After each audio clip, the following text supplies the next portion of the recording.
Good morning, everybody. What's happening, Knicks fans and Knicks Twitter specifically? What's going on, family? You guys are kind of making me smile a little bit. I'm kind of glad that we've calmed down from that whole fire everybody debacle we were on about 2 weeks ago. Pardon me, I was making a turn. There are still those that are talking about moves being made from a front office standpoint, and I guess I hear you guys. I mean, I hear you talking, to be perfectly honest. I just feel like right now, the thing we need to be focused on is the product on the court. So, right now, anyway, we should table all of that until the off season when it's time for that. Now, on to this Mook trade situation. Y'all know how I feel about this. Mook has shown himself to be a solid player for us as far as offense and defense. Solid players, fine. You can trade them because they have value. His leadership, though, is the main thing that has me like, because I can see the impact of him being on this team. And at the end of the day, yes, we are rebuilding. Yes, we need assets, but part of a rebuild is finding pieces that want to be here and that perform at a high level.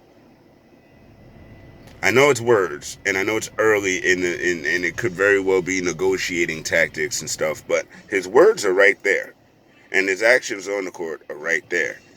And so I'm of the ilk, if we're not getting a lottery first rounder or a high to mid first rounder, then just getting the first rounder for the sake of getting the first rounder for trade purposes or something like that, you can do that with other assets.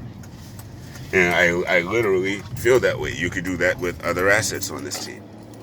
And probably you may have to package to get the same, but you can still package because we've got folk that could move. So I'm okay with that.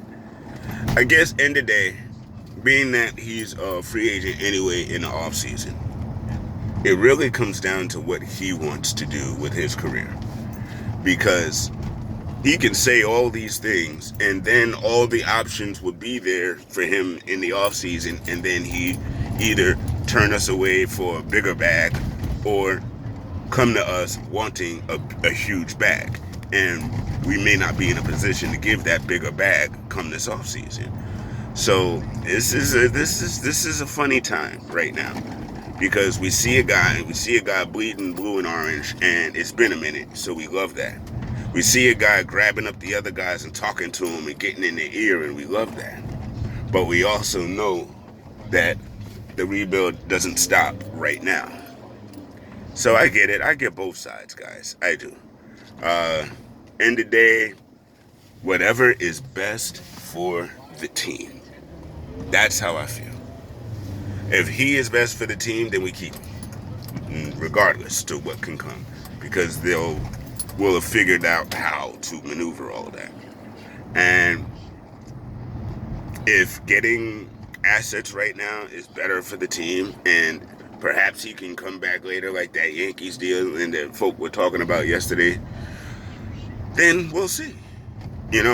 My only real worry is if we trade him and we lose that leadership, we lose that ear, that accountability ear in the locker room, and we regress a little bit from it.